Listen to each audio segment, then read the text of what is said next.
2 கொரிந்தியர் 11ஆம் அதிகாரம் 2வது வசனத்தில் திருச்சபையை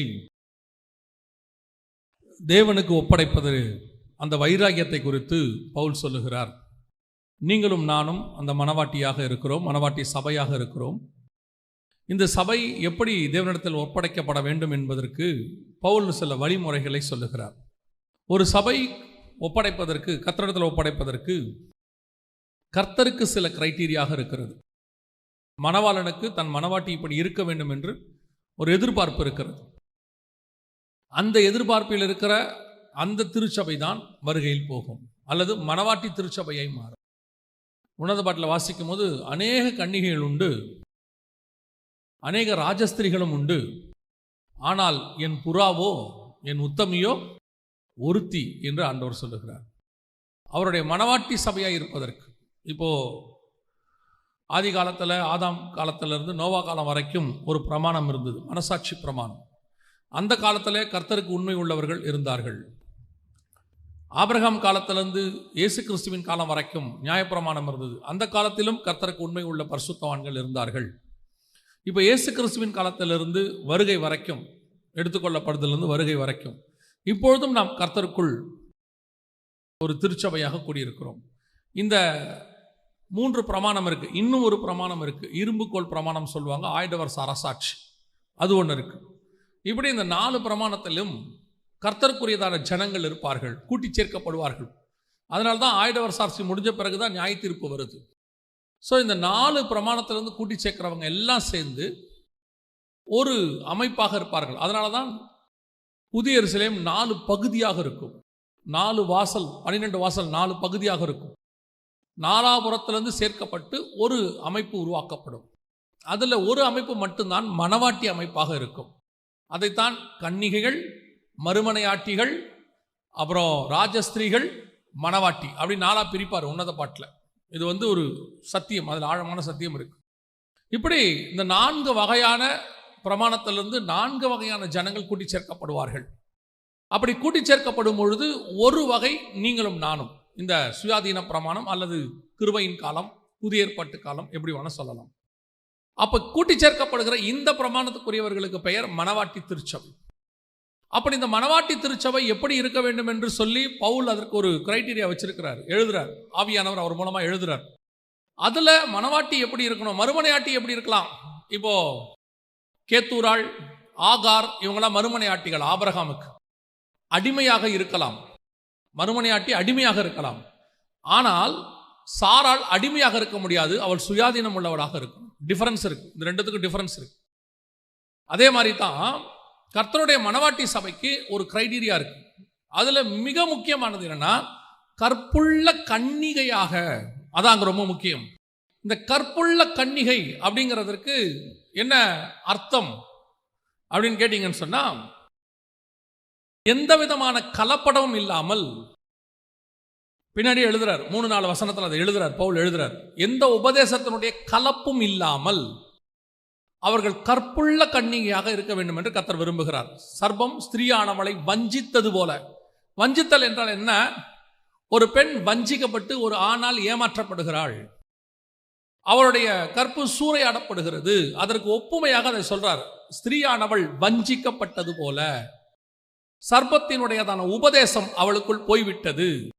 அதனுடைய விளைவாக, அந்த உபதேசம் அவளுக்குள் போனதனுடைய விளைவாக 1 யோவான் 3 சொல்லுகிறார், பொல்லாங்கினால் உண்டான காயினை போல.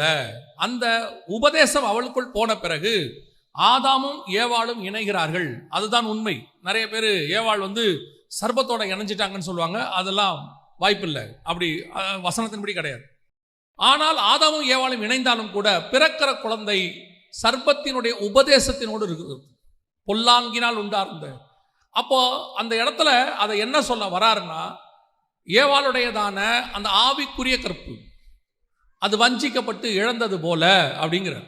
அதே மாதிரி நீங்களும் உங்கள் இருதயமும் கெட்டு போய் விடுமோ, உண்மையினின்று விலகும்படி கெடுக்கப்படுமோ என்று பயந்திருக்கிறேன்.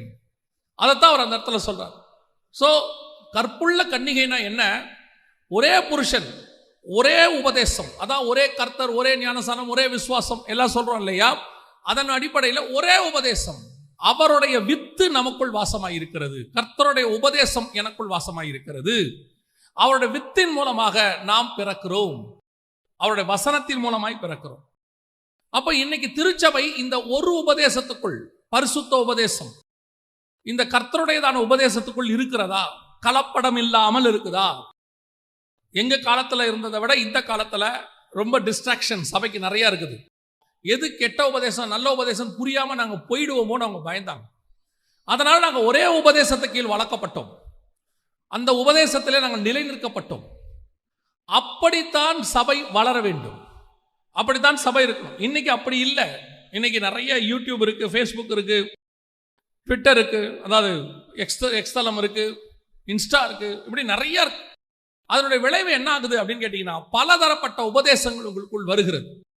இந்த உபதேசங்களை எல்லாம் நீங்கள் உள்வாங்கிக் கொள்ளுகிறீர்கள். நிறைய உபதேசத்தை அப்படியே உள்வாங்கிக்கிறீங்க. அந்த உபதேசத்தோட வந்து இங்கேயும் உட்கார்றீங்க, இங்க சொல்றதையும் கேட்கறீங்க, அங்க சொல்றதையும் கேட்கறீங்க. நீங்க கேட்க வேணான்னு சொல்லல, நாம அதை அவாய்ட் பண்ண முடியாது, கேட்க வேணான்னு சொல்லல. ஆனால் எது கர்த்தருடைய உபதேசம், எதுல இருக்கணும் அப்படிங்கறத முக்கியம். நீங்க ஒரு உதாரணத்துக்கு நான் சொல்றேன், நீங்க புரிஞ்சுப்பீங்கன்னு நினைக்கிறேன். நீங்கள் எத்தனை வழியில நீங்கள் போகும்போது, ஆபீஸ்க்கு போகும்பொழுது, நீங்க உங்க ஆபீஸ்ல, உங்க வீட்டில், வேலை பார்க்குற படிக்கிற இடத்துல எத்தனை பேரோட வேணா பேசலாம். ஆனால் உங்கள் இருதயம் உங்கள் கணவரை மட்டும்தான் நேசிக்கும். உங்கள் இருதயம் உங்கள் மனைவியை மட்டும்தான் நேசிக்கும். அவங்க எத்தனை பேசுறதும் உங்களுக்குள்ள வரக்கூடாது.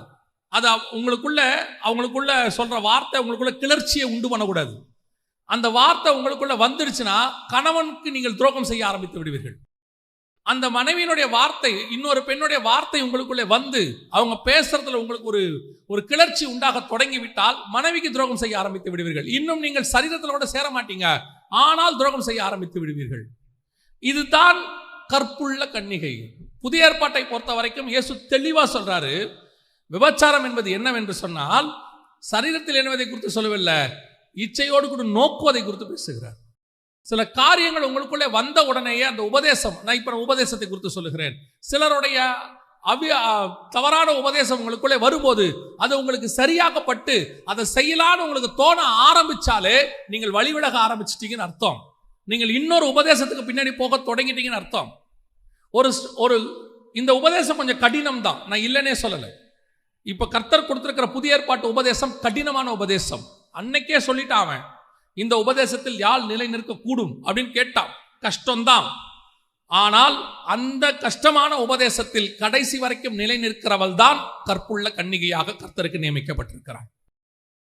சில நேரத்தில் நமக்கு இந்த உபதேசம் அப்படியே கொஞ்சம், இன்னொரு உபதேசம் கேட்கும் போது நல்லா இருக்குது, அது கேட்கறதுக்கு கொஞ்சம் லகுவாக இருக்குது, அல்லது இம்ப்ளிமெண்ட் பண்றதுக்கு ரொம்ப ஈஸியா இருக்குது. அதனால நம்ம என்ன பண்றோம், அது கொஞ்சம் ஈஸியா இருக்குது, அங்க அந்த சபைக்கு போனா நல்லா இருக்கும். யோசித்து பாருங்க, இங்க சத்தியம் பேசுறது கேட்கறது கஷ்டமா இருக்குது. அதே நேரத்தில் இந்த கதை, இந்த நான் வந்து பேரபிள்ஸ் வேணான்னு சொல்லல, அதோடு கூட சொல்லக்கூடியதான ஓமையான காரியங்கள் வேணான்னு சொல்லல, அதுதான் எனக்கு இன்ட்ரெஸ்டா இருக்கு. கடைசியில போய் அந்த சபையை பார்த்தா அது வேற விதமான உபதேசத்துக்குள்ள கொண்டு போகுது. அதான் வேதம் சொல்லுது, கற்புள்ள கன்னிகையாக ஒரே புருஷனுக்கு. அப்ப இந்த கற்புள்ள கன்னிகையை கர்த்தர் எப்படி செலக்ட் பண்றாரு அப்படிங்கிறத பத்தி தான் போன செய்தியில 1 ராஜாக்களின் புஸ்தகம் 1ஆம் அதிகாரத்தில் அபிஷாக் அப்படின்னு சொல்லக்கூடியதான ஒரு ராஜாவுக்கு தேவையான ஒரு பெண்ணை குறித்து நாங்கள் பார்த்தோம்.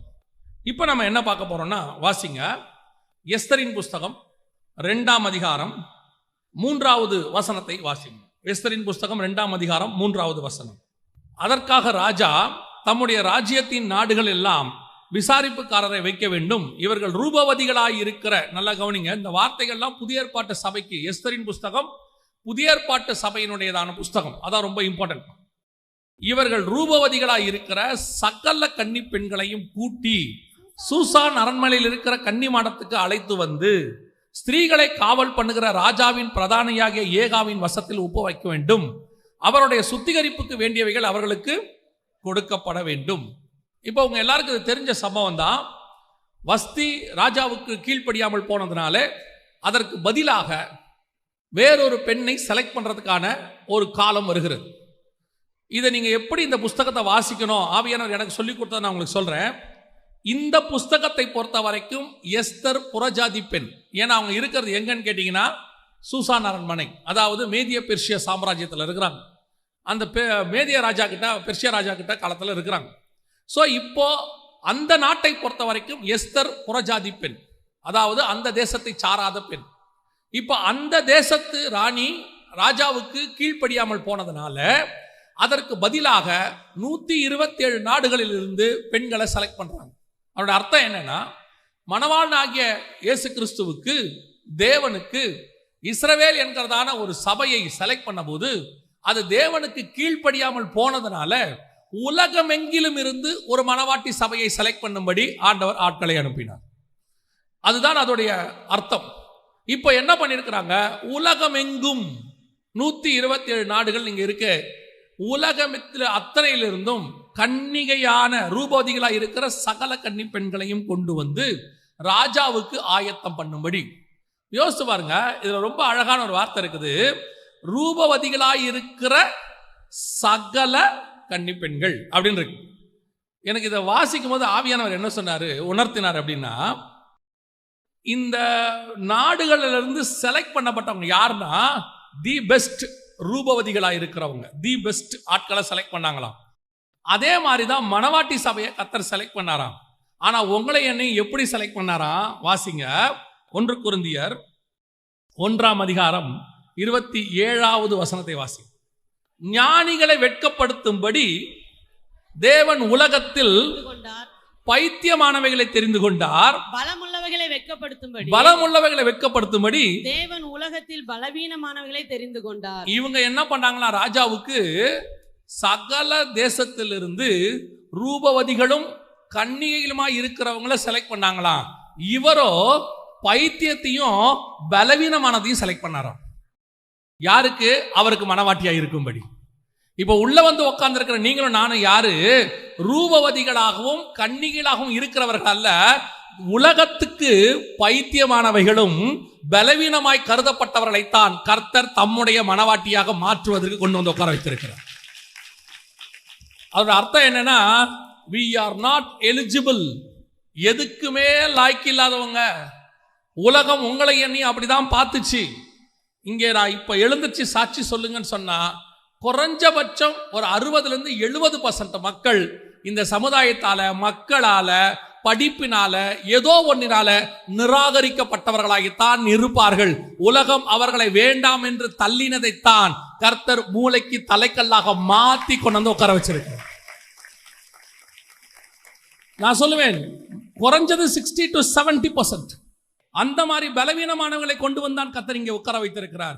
இங்க இருக்கிற யாரை வேணாலும் கேட்டு பாருங்க, ஏதோ ஒரு விதத்தில் நிராகரிக்கப்பட்டவர்கள், ஏதோ ஒரு விதத்திலே ஜனங்களால் ஒதுக்கப்பட்டவர்கள், உருப்பட மாட்டேன்னு சொல்லப்பட்டவர்கள், நீ தேவையில்லைன்னு சொல்லப்பட்டவர்கள், எதையெல்லாம் அவர்கள் குப்பை என்று கீழே தள்ளினார்களோ அந்த புழுதியில் இருந்து உங்களையும் என்னையும் கொண்டு வந்து ராஜாக்கள் மத்தியில் உட்கார வைப்பதற்கு கர்த்தர் வல்லமை உள்ளவராக இருந்தார். காரணம், நீங்களும் நானும் விலையேற பெற்றவர்கள் என்று அல்ல, டேலண்ட் உள்ளவர்கள் என்று அல்ல, நீங்களும் நானும் அவர் பார்வைக்கு விலையேற பெற்றவர்களாக இருந்தோம். உலகத்தின் பார்வைகளுக்கு பைத்தியமாய் காணப்பட்டோம். நான் ஒரு பெரிய மியூசிக் டைரக்டருடைய பேரை ஆண்டவர்கிட்ட சொல்லி, ஆண்டவரே இந்த ஆள் மட்டும் ரட்சிக்கப்பட்டார்னா எவ்வளோ நல்ல பாட்டெல்லாம் போடுவாரு, உமக்காக எவ்வளோ டியூன்ஸ் போடுவாரு அப்படின்னு. அப்போ ஆவியானவர் கேட்டாரு, அந்த ஆள் பேர்ல நான் புகழ் அடையணுமா இல்லை என்னை வச்சு அவங்க புகழ் அடையணுமா? இதான் கேள்வி. நம்ம பல நேரத்தில் இப்படி தான் விரும்புகிறோம். பெரிய ஆளுங்க ரட்சிக்கப்பட்டாங்கன்னா, அவங்க இயேசுவை பற்றி சொன்னாங்கன்னா எத்தனை பேருக்கு சுவிசேஷம் போகும்னு ஆண்டவர் என்ன நினைக்கிறாருன்னா, அவங்க சொல்லி அவர் பிரபலமாகிறத விட ஒன்றுமே இல்லாதவனை பிரபலமாக்கி அவன் மூலமாக அவர் பெயர் வெளியே வர வேண்டும் என்று விரும்புகிறார். நான் ரொம்ப ஆச்சரியப்பட்டு ஆண்டவர்கிட்ட பார்த்த ஒரு வார்த்தை என்னன்னா, எங்கேயோ சினையா தேசத்தில் இருந்த ஆபிரகாமை கூட்டிகிட்டு வந்து கானானுக்கு கூட்டு வந்து பிள்ளை இல்லாதவனுக்கு பிள்ளையை கொடுத்து, சரீரம் செத்தவனுக்கு பிள்ளையை கொடுத்து ஆசீர்வதிச்சு, அப்புறம் 400 வருஷம் கழிச்சு இஸ்ரவேலில் அவங்க பெரிய கூட்டம், அவங்க வந்து எகிப்தில் பெரிய கூட்டம் ஆயிட்டாங்க. இப்போ மோசே கேட்பாரு, என்னை யாருன்னு சொல்ற, உங்களை யாருன்னு சொல்றது அவங்க கிட்டன்னு. இவர் சொல்லுவாரு, நீ போய் சொல்லு நான் ஆபிரகாமின் தேவன்னு சொல்லு. நியாயமா ஆபிரகாம் தான் சொல்லணும் அவர் என்னுடைய தேவன்னு. இவர் சொல்றாரு நான் ஆபிரகாமின் தேவன். இதுதான் கர்த்தர் உங்க மூலமா என் மூலமாக மகிமைப்பட விரும்புறது. ஒண்ணும் இல்லாதவர்களை உயர்த்தி மேலே உட்கார வச்சு அவன் மூலமாக அவர் பெயரை கொண்டு வருவது அவருக்கு சித்தமாயிற்று. என்ன கர்த்தருடைய ஞானம் பாருங்க, என்ன கர்த்தருடைய அன்பை பாருங்க. அதான் வசனம் சொல்லுது, நீங்களும் நானும் ரூபவதிகள் கன்னிகைகள் என்பதனாலே கர்த்தர் தெரிந்து கொள்ளவில்லை, பைத்தியமும் பலவீனமானவர்கள் என்று கர்த்தர் தெரிந்து கொண்டார். அதனால உங்களை என்னையும் கொண்டு இன்னைக்கு ராஜாவின் சமூகத்தில் உட்கார வச்சிருக்கிறார். அல்லேலூயா. இப்போ உங்களை என்னையும் கொண்டு போய் ஒரு கற்புள்ள கன்னிகையாக ஒப்படைக்கணும். அந்த வசனம் சொல்லுது எஸ்தரின் புத்தகம் 2ஆம் அதிகாரத்துல, ராஜாவுக்கென்று ராஜகுமார்த்தியா இருக்கும்படிக்கு அவர்களை நாம் செலக்ட் பண்ணுவோம் அப்படின்னு சொல்றாங்க. இந்த செலக்ஷன் மட்டும் நீங்க மனவாட்டி ஆகிறதுக்கு போதுமா? இன்னைக்கு அதுதான் கிறிஸ்தவத்தில் இருக்கிற பெரிய டிராபேக். என்ன நினைச்சுக்கிட்டு இருக்கிறோம் நாம எல்லாரும்னா, சர்ச்சுக்குள்ள வந்துட்டோம், சபைக்குள்ள வந்தாச்சுன்னா கண்டிப்பா நாம எல்லாருமே அவருக்கு மனவாட்டி ஆயிடுவோம், பரலோகத்துக்கு போயிடுவோம், வருகையில போயிடுவோம். அப்படி ஒரு காலம் பைபிள் சொல்லவே இல்லை. ஒரு இடத்தில் கூட பைபிள் அந்த மாதிரி வார்த்தையை யூஸ் பண்ணவே இல்லை. அவர் எக்ஸ்பெக்ட் பண்றதான எதிர்பார்ப்பு எங்கேயோ இருக்கு. அவர் சொல்லும் போது எக்ஸாம்பிளா யார சொல்றாருன்னா, நான் பரிசுத்தரா இருப்பது போல அவருடைய லெவல் எங்க இருக்கு பாருங்க. நாம இன்னைக்கு நம்ம சுயநீதின்னு ஒன்று இருக்கு, அதுவே பைபிள் சொல்லுது நம்முடைய நீதி அவருக்கு முன்பாக அழுக்கான கந்தை. அந்த நீதியை பெருசா நினைச்சுக்கிட்டு அதை தூக்கி பிடிச்சுக்கிட்டு அதையே பெருமையா பேசிக்கிட்டு அதோட கூட இன்னொரு கம்பாரிசன் இருக்கு. அவனுக்கு நாம் பரவாயில்ல, அந்த சர்ச்சுக்கு எங்க சர்ச்சு பரவாயில்ல, அந்த ஊழியக்காரனுக்கு நாம் பரவாயில்ல, அந்த விசுவாசிக்கு நான் பரவாயில்லன்னு அவர் என்ன சொல்றாரு, கம்பாரிசன் அங்க பண்ணாத, கம்பாரிசன் என்னோட பண்ணுங்கிறாரு. நீங்க உங்க பிள்ளைக்கு மார்க் குறைவா எடுக்கிறா, 70, 80 எடுக்கிறானா, நீங்க உடனே என்ன சொல்லுவீங்க? உங்க பையனை பார்த்து, அங்க பார் உன் கூட படிக்கிறவன் 35 எடுத்திருக்கிறான், அவனுக்கு நீ பரவாயில்லன்னு சொல்லுவீங்களா? என்கரேஜ் அப்படின்னு சொல்லுவீங்களா? நீங்க என்ன சொல்லுவீங்க? அங்க ஒருத்தர் 90 எடுக்கிறான் பாரு, ஏன் நீ அவனை மாதிரி எடுக்க மாட்டேற, அப்படித்தானே கேட்குறீங்க. உங்களுக்கு மேல உள்ளவன கம்பேர் பண்ணுவீங்க. ஆண்டவர் அதை தான் சொல்றாரு, நான் பரிசுத்தரா இருப்பது போல. அப்போ அவருடைய கம்பாரிசன் அதிகமாக இருக்கு. ஏதோ சர்ச்சுக்குள்ள வந்து மெம்பரா இருக்கிறதுனால இன்னைக்கு கடைசி காலத்தில் இருக்கிற இந்த சபையில் உள்ள மக்களுக்கு ஒரு ஒரு மிக முக்கியமான ஒரு காரியம் நடக்குது. அதாவது நாங்கெல்லாம் இயேசுவை ஏற்றுக்கொண்ட போது டினாமினேஷன் அல்ல, சபை அல்ல, கர்த்தரே எங்களுக்கு பிரதானமாய் காணப்பட்டார். வருகை வரும்போது நாம் அத்தனை பேரும் ஒரே சபையாய்த்தான் பரலோகத்தில் இருக்க போகிறோம். அங்கே நோ மோர் டினாமினேஷன்ஸ். டினாமினேஷனுக்கு தனி இடம் கொடுக்க போறது இல்லை, தனி சபை கொடுக்க போறது இல்லை. அத்தனை பேரிலிருந்தும் தி பெஸ்ட் கற்புள்ள கன்னிகைகள், அவருக்குள்ள மனவாட்டிகளை எல்லாம் எடுத்து கொண்டு போய் ஒரே மனவாட்டி சபையா மாத்திடுவார். அதுதான் அங்க நடக்க போகுது. இன்னைக்கு சபைக்குள்ள உட்கார்ந்து இருக்கும் போது நீங்கள் மேலான காரியத்துக்கு போகாம இதிலேயே சாட்டிஸ்ஃபை ஆயிட்டீங்க. இப்ப சபைக்குள்ள வந்துட்டீங்க, இது ஒன்லி பேசிக் தான். நீங்க இதை முடிவா நினைச்சுக்கிட்டீங்க, சர்ச்சுக்குள்ள வந்துட்டோம் இனி பரலோகத்துக்கு போயிடுவோம். இல்ல, ஸ்கூல்ல சேர்த்ததுனால உங்க பையன் இன்ஜினியர் கிடையாது, சேர்த்திருக்கீங்க. இனிமேட்டு தான் அவன் இன்ஜினியர் ஆகிறதுக்கு என்ன செய்யணும்? படிக்க தொடங்கணும். சேர்க்கிறது ஃபினிஷிங் இல்ல, சேர்க்கிறதா ஸ்டார்டிங். அதே மாதிரி சர்ச்சுக்குள்ள வர்றது ஸ்பிரிச்சுவல் லைஃபோடைய ஃபினிஷிங் அல்ல, சர்ச்சுக்குள்ள வர்றது ஸ்பிரிச்சுவல் லைஃபோடைய ஸ்டார்டிங். இங்கதான் கொண்டு வந்து ஆண்டவர் வச்சு உங்களை உருவாக்கி ரெடி பண்ணி கொண்டு போய் உட்கார வைப்பார்.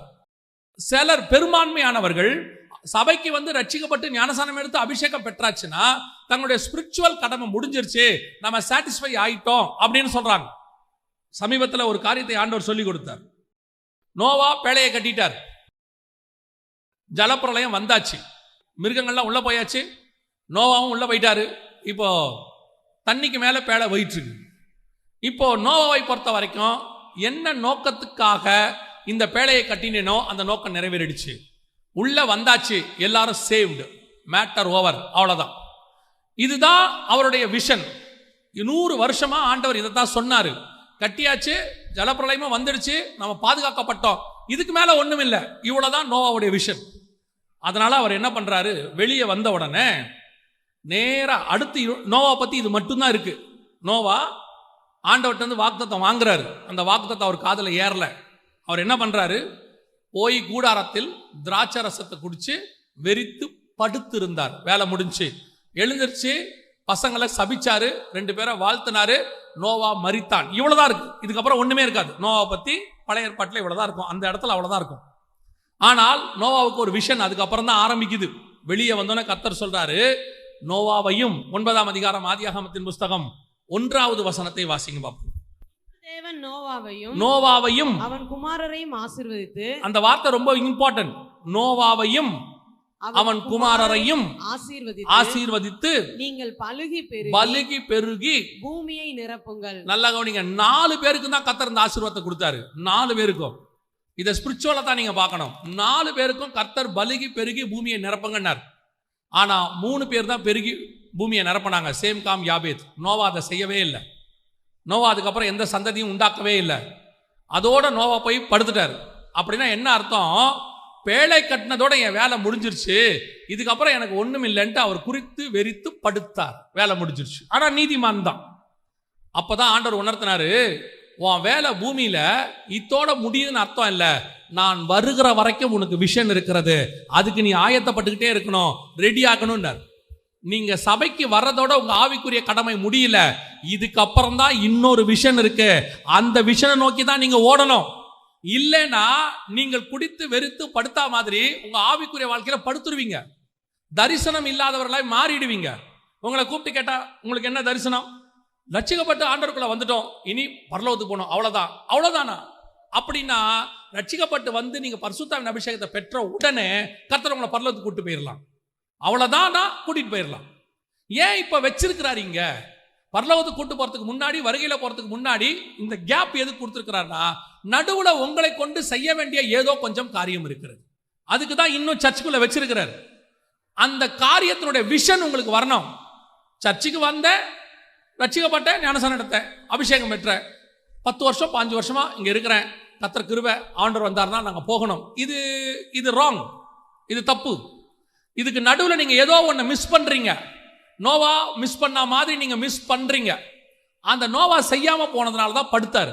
இப்ப நீங்களும் அதை செய்யாம தான் இருக்கிறீங்க. அப்படின்னா என்ன செய்யணும் அப்படின்னு கேட்டீங்கன்னா, உள்ளே கொண்டு வந்த பிறகு மிக முக்கியமான ஒரு காரியம் உங்களுக்கு இருக்கிறது. வாசிங்க, அதே எஸ்தரின் புஸ்தகம் 2ஆம் அதிகாரம் 2ஆம் வசனத்துல, அப்பொழுது ராஜாவை சேவிக்கிற அவனுடைய ஊழியக்காரர் அவனை நோக்கி, ரூபவதிகளாய் இருக்கிற கன்னி பெண்களை ராஜாவுக்காக தேட வேண்டும், அதற்காக ராஜா தம்முடைய ராஜ்யத்தின் நாடுகளில் எல்லாம் விசாரிப்புக்காரரை வைக்க வேண்டும், அவர்கள் ரூபவதிகளாய் இருக்கிற சகல கன்னி பெண்களையும் கூட்டி சூசான் அரண்மனையில் இருக்கிற கன்னி மாடத்துக்கு அழைத்து வந்து ஸ்திரீகளை காவல் பண்ணுகிற ராஜாவின் பிரதானியாகிய ஏகாயின் வசத்திலே ஒப்புவிக்க வேண்டும். போதும், கொஞ்சம் நிறுத்துங்க. இதோட வேலை முடிஞ்சிருச்சு, கூட்டிட்டு வந்தாச்சு.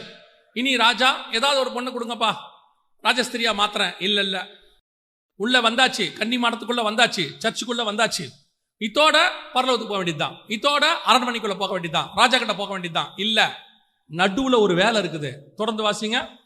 அவர்களுடைய சுத்திகரிப்புக்கு வேண்டியவைகளை அவர்களுக்கு கொடுக்கப்பட வேண்டும். ராஜாவை பார்க்கறதுக்கு முன்னாடி ராஜஸ்திரியா மாறணும்னா மிக முக்கியமான ஒரு வேலையை இந்த பெண்களில் அத்தனை பேரும் செய்ய வேண்டி இருக்கிறது. அது சுத்திகரிப்புன்னு ஒண்ணு இருக்கிறது. அது என்ன இருக்குது? சுத்திகரிப்பு. என்ன சுத்திகரிப்பு? இதைத்தான் சொன்ன. என்ன சுத்திகரிப்பு? ராஜாவுக்கு ஏத்த மாதிரி சுத்திகரிப்பு, ராஜாவுக்கு பிரியப்படுகிற சுத்திகரிப்பு, ராஜா எப்படி விரும்புறாரோ அந்த சுத்திகரிப்பு. அங்கதான் ரொம்ப இம்பார்ட்டன்ட். இப்ப நல்லா கவனிங்க, மணவாட்டிக்கும் மற்ற பெண்களுக்கும் உள்ள வித்தியாசம் என்ன? நான் எப்படி மணவாட்டி சபையா மாறணும் அப்படின்னு கேட்டீங்கன்னா, அதே அதிகாரத்துல 12வது வசனம் வாசிங்க. ஒவ்வொரு பெண்ணும் 6 மாதம் வெள்ளை போலத்தினாலும் 6 மாதம் வெள்ளை போலத்தினாலும் 6 மாதம் சுகந்த வர்க்கங்களினாலும் 6 மாதம் சுகந்த வர்க்கங்களினாலும் ஸ்திரீகளுக்குரிய மற்ற சுத்திகரிப்பினாலும் ஜோடிக்கப்படுகிற நாட்கள் நிறைவேறி இவ்விதமாய் ஸ்திரீகளின் முறைப்படி 12 மாதமாக செய்யப்பட்டு தீர்ந்த பின்பு ராஜாவாகி அகஸ்வேருவனிடத்தில் பிரவேசிக்க அவளுடைய முறை வருகிற போது, அப்ப இயேசு வந்து நம்மளை கூட்டிக்கிட்டு போய் அவரோடு கூட வைத்துக் கொள்ளுகிறதற்கு முன்னாடி 12 மாத சுத்திகரிப்பு இருக்கு. 12 months இருக்கு சுத்திகரிப்பு. 3 வகையான சுத்திகரிப்பு இருக்குதாமா. 1 வெள்ளை போலத்தினால சுத்திகரிப்பு, 2 கந்தர்வங்களால சுத்திகரிப்பு, 3 ஸ்திரீகளுடைய முறைமைகளின்படி உள்ள சுத்திகரிப்பு. வெள்ளை போலம் என்பது அபிஷேகம். ஒரு ஊழியக்காரனுக்கு அபிஷேகம் பண்ணும்பொழுது, ஆரோனுக்கு அபிஷேகம் பண்ணும்போது கர்த்தர் சொல்ற வார்த்தை என்னன்னா, 500 சேக்கல் வெள்ளை போலத்தினாலும். இதே வார்த்தைய ஆரோனுக்கு சொல்வாரு, சுகந்த வர்க்கத்தினாலும். அவனை சுத்திகரிக்கணும்னு சொல்வார். சுத்திகரிச்சுதான் ஆரோனை அபிஷேகம் பண்ண முடியும். அதுல மிக முக்கியமானது வெள்ளை போலம், சுகந்த வர்க்கம். இது தேவனுக்குரியதான அபிஷேகம். உங்களை சுத்திகரிக்கப்படுகிற அபிஷேகம் இங்க இருக்கணும். இது வெள்ளை போலங்கிறது உங்களுக்கு தெரிஞ்சிருக்கும்னு நினைக்கிறேன். நீங்க யூஸ் பண்ற பாடி ஸ்ப்ரே எல்லாம் இருக்குல்ல, யூஸ் பண்ற பாடி ஸ்ப்ரே, சென்ட் எல்லாம் இருக்குல்ல, பெர்ஃப்யூம்ஸ், இது எல்லாத்துலயும் பாருங்க ஒரு இன்கிரீடியன்ஸ் இருக்கும். பின்னாடி போய் பார்த்தீங்கன்னா போட்டிருப்பாங்க, மிர்ன்னு ஒன்று போட்டிருப்பாங்க. மிர் அப்படின்னு சொன்னா அந்த சிமிர்னா அப்படின்னு நம்ம சொல்றோம்ல, அந்த மிர்ரு தான் அது. சிமிர் மிர்ருன்பாங்க. அது வந்து வாசனையான ஒரு பொருள். இது எங்க இருக்கும்னு கேட்டீங்கன்னா அது ஒரு மரத்துல இருக்கு. அந்த வெள்ளை போல மரம் ஒன்று இருக்கு, மிர் மரம்னு சொல்லுவாங்க. அந்த மரத்தோடைய பட்டை தான் இந்த வாசனையை கொடுக்கும். ஆனா இந்த மரம் உடனே அந்த வாசனையை கொடுக்காது. எத்தனை வருஷம் அது வளருதோ அத்தனை வருஷம் வாசனை அதிகரிச்சுக்கிட்டே போகும். ஒரு 30-20 வருஷம் அந்த மரம் ஒரு இடத்துல இருந்துச்சுன்னா, இதை வந்து அவங்க சொல்றாங்க, நீங்க கூகுளில் போய் செக் பண்ணிக்கலாம், மினிமம் 5 கிலோமீட்டருக்கு அந்த வாசனை இருக்குமா. அந்த மரத்தோடைய வாசனை 5 கிலோமீட்டருக்கு அந்த பக்கத்தில் வரும்போதே தெரியுமா. இந்த மாதிரி மிர் மரங்கள் இப்போ நீங்கள் கூட போனீங்கன்னா, ஊருக்கெல்லாம் போகும்போது இந்த ஊட்டியெல்லாம் மேலே ஏறும்போது பார்த்தா யூக்கலிப்டஸ் வாசனை வரும் உங்களுக்கு. அப்படியே போகும்போது அது கிட்ட வரும்போது அந்த வாசனை வரும். அந்த மாதிரி இந்த மிர் மரத்தோடைய வாசனை அந்த அளவுக்கு வருமா. அந்த பட்டையை உரிச்சு அரைச்சி அதைத்தான் வெள்ளை போலத்தை செய்யற முறையை சொல்வார் லேவியராகமத்தில். கவனிச்சு கொள்ளுங்க, ராஜாவுக்கு நீங்கள் ராஜகுமாரத்தியை மாறணும்னா இந்த வெள்ளை போல சுத்திகரிப்பு நல்ல வாசனை. ஆனா இதோடைய டேஸ்ட் எப்படி இருக்கும் தெரியுமா? பயங்கர கசப்பு. வாயில் அடிச்சு பாருங்க, எந்த பெர்ஃப்யூமை வாயில் அடிச்சாலும் கசக்கும், பயங்கரமா கசக்கும். காரணம், அந்த வாசனையான பொருள் எப்பவுமே கசப்பு தன்மை உடையது. அதனால தான் இயேசுக்கு வெள்ளை போலத்தை கலந்து கொடுப்பாங்க சிலுவையில். அப்போ நீங்கள் கிறிஸ்துவுக்குரியதான மனவாட்டியா மாற வேண்டி இருக்குன்னா, உன் சாட்சியின் வாசனை ரொம்ப முக்கியம். ஆனா சாட்சியின் வாசனை கடந்து வருகிற பாதை இருக்குல்ல, அது ரொம்ப கசப்பானதாக தான் இருக்கும். அதனாலதான் கர்த்தர் உங்களை என்னையும் செலக்ட் பண்ணி இங்க உட்கார வச்சிருக்கிறேன். நான் ஆரம்பத்துல சொன்னேன்ல, நம்ம கடந்து வந்த பாதை ரொம்ப கஷ்டம்னு. கர்த்தர் யாரை தெரிஞ்சிருக்கிறாரு? கசப்பான வாழ்க்கையிலே வனாந்தரத்துல கடந்து போன உன்னையனையும் தான் செலக்ட் பண்ணியிருக்கிறார். எதுக்காக செலக்ட் பண்ணாரு? உங்கள் மூலமாக கர்த்தர் வாசனை வீசுவதற்காக. இந்த சுத்திகரிப்பு ரொம்ப முக்கியம். இன்னைக்கு கடைசி காலத்தின் உபதேசத்துல ரொம்ப அழகா பிசாசு சாத்தான் ஒரு வேலையை எடுத்தான், இந்த கசப்பை வெள்ளை போடுறது எடுக்கிறேன்ட்டான். அதாவது உன் வாழ்க்கையில உபத்திரவமே கிடையாது, கண்ணீரே கிடையாது. இப்போ நான் நேரடியாவே சொல்றேன், செழிப்பின் உபதேசம் உங்களுக்கு உபத்திரம் இல்லைன்னு சொல்லுது. அவங்க அப்படியே சொல்றாங்க. இப்ப இப்படி எடுத்துக்கோங்க, இயேசு உலகத்தில் உபத்திரம் உண்டுனாரா இல்லைனாரா?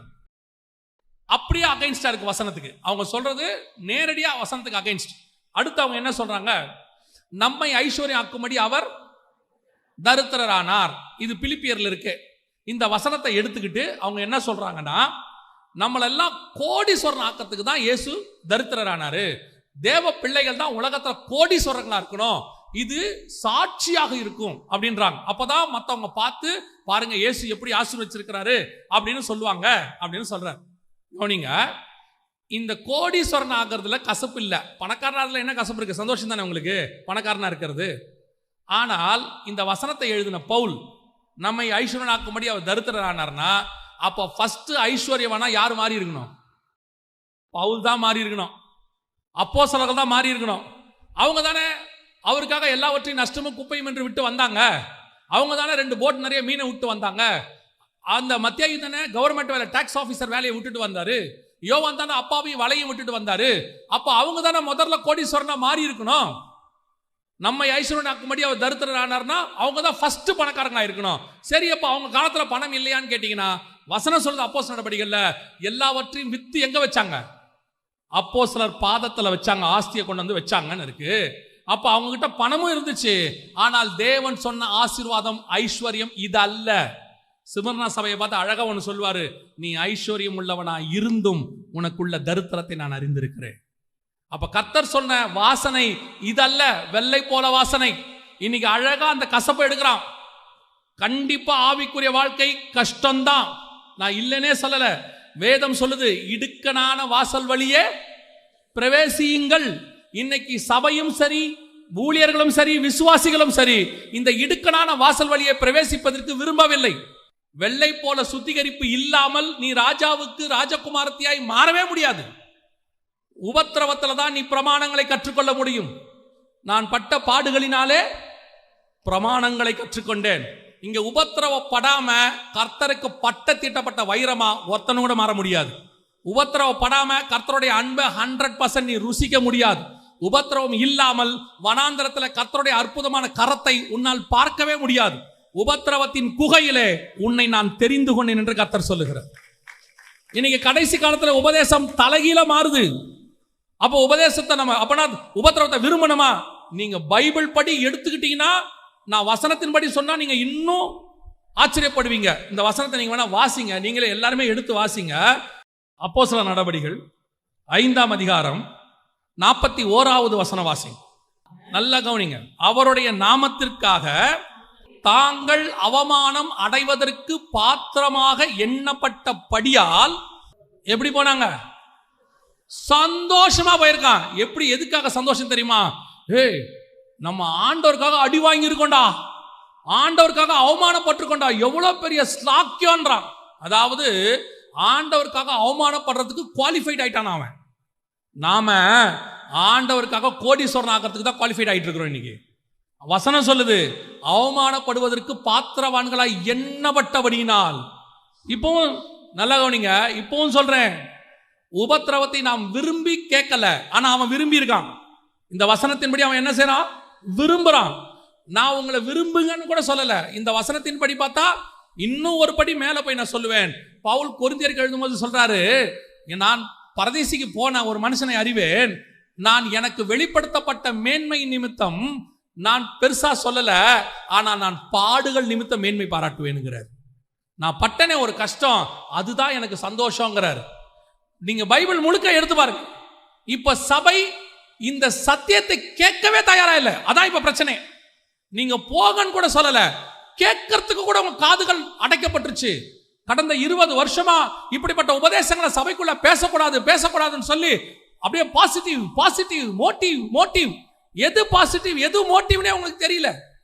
இன்னைக்கு இந்த உபத்திரவம் வரணும்னு சொல்ல வந்தா ஃபேஸ் பண்றதுக்கு நீங்க ரெடியா இருக்கிறீங்களா? என்ன ஒரு பெரிய விஷயம்னா, நீங்களும் நானும் உபத்திரவத்தை ஃபேஸ் பண்ணி தான் இங்க வந்தே இருக்கிறோம். அத்தனை பேரும் நான் சொல்றது மேக்சிமம் ஏதோ ஒரு உபத்திரவம் அவங்கவுங்களுக்கு ஏற்ற மாதிரி உபத்திரவம். ஒருத்தருக்கு பசியா இருக்கலாம், ஒருத்தருக்கு பஞ்சமா இருக்கலாம், ஒருத்தருக்கு பட்டயமா இருக்கலாம், ஒருத்தருக்கு நிர்வாணமா இருக்கலாம், ஒருத்தருக்கு நாசமோசமா இருக்கலாம், ஒருத்தருக்கு சொந்தக்காரங்களால பிரச்சனையா இருக்கலாம், அப்பா அம்மா அடிச்சு விரட்டி இருக்கலாம், கணவன் விட்டு இருக்கலாம், மனைவியால் பிரச்சனையா இருக்கலாம், வாட் எவர் இட் இஸ். அத்தனை பேருக்கும் ஏதோ ஒன்று மனப்பிரச்சனையோ ஏதோ ஒன்று இருக்கு. அதுக்கு நடுவுல தான் கர்த்தரை தேடி கர்த்தரை பிடிச்சி அவர் ஆசீர்வதிச்சு அதுக்கு நடுவுல கர்த்தர் உங்களை எண்ணி உயர்த்தி கொண்டு இங்க உட்கார வச்சிருக்கிறார். அதனாலதான் நீங்களும் நானுமே கர்த்தரை இன்னும் உறுதியா பிடிச்சிக்கிட்டு இருக்கோம். ஏன்னா ஒண்ணுமில்லாத போது கர்த்தர் என்ன கையில பிடிச்சாரு, எல்லாரும் வெறுத்த போது கர்த்தர் என்ன நேசிச்சாரு, மரணத்தின் நறுவாயில கர்த்தர் என்ன ஜீவனோடு கூட எடுத்தாரு, டாக்டர்ஸே கைவிட்ட போது கர்த்தர் எனக்கு ஜீவன் கொடுத்தாரு, உனக்கு குழந்தையே இல்லைன்னு மெடிக்கல் ரிப்போர்ட் சொன்ன போது குழந்தைய கொடுத்து கர்த்தர் என்ன ஆசீர்வதிச்சாரு, நீ தேவையில்லைன்னு என்னை விரட்டி விட்ட போது நீ எனக்கு வேணும்னு சொல்லி அவர் என்ன சேர்த்துக்கிட்டாரு. அந்த உபத்திரவம் தான் கிறிஸ்துவின் அன்பை எனக்கு தெரியப்படுத்துச்சு. அதுதான் என்னை கிறிஸ்துவுக்குள்ள நிலை நிற்க பண்ணிச்சு. அதனால தான் நான் இன்னைக்கு ஆண்டவர்கிட்டே கிட்டி இருக்கிறேன். அப்படி வந்துட்டு நான் என்ன சொல்றேன், உனக்கு உபத்திரவம் இல்லை, உனக்கு கண்ணீர் இல்லை, உனக்கு கேட்டா சொல்றான் பாசிட்டிவா பேசுங்க, அப்பதான் நடக்கும்ன்றான். நான் சொல்றேன், நீ சத்தியத்தை சொல்லிடு. இயேசுநாதர் ஒரு நாளும் சத்தியத்தை திருச்சி பேசினவர் இல்லை. அவர் பட்ட பயங்கரமான பாடு, அவர் சிலுவை மரணத்தை நிறைய அப்பா ஒரு வார்த்தை சொல்லுவாங்க நம்மளை நோக்கி, உங்களுக்கு ஞாபகம் இருக்கும்னு நினைக்கிறேன். ரொம்ப கஷ்டப்பட்டு மேலே அப்பா ஒரு வார்த்தை சொல்லுவார், டே நான் தான் கஷ்டப்பட்டேன், நீ கஷ்டப்படக்கூடாது, அப்படி தானே சொல்லுவார். அந்த வார்த்தை தானே சொல்லுவாங்க, எல்லா அப்பாவும் அப்படி தானே சொல்லுவாங்க. நான் தான் ரொம்ப பாடு அனுபவிச்சேன், உனக்கு இந்த கஷ்டம் வரக்கூடாது. ஆனால் நம்ம அப்பா என்ன சொல்கிறார் தெரியுமா, நான் உனக்காக எல்லா பாடுகளையும் ஏற்றுக்கிட்டேன், ஆனால் உனக்கு கொஞ்சம் பாடு வச்சிருக்கிறேன், அதோட வந்துருங்கிறார். நான் சிலுவை சுமந்துட்டேன், அவன் தன் சிலுவை எடுத்துக்கொண்டு என்னை பின்பற்றி வர கடவுள்.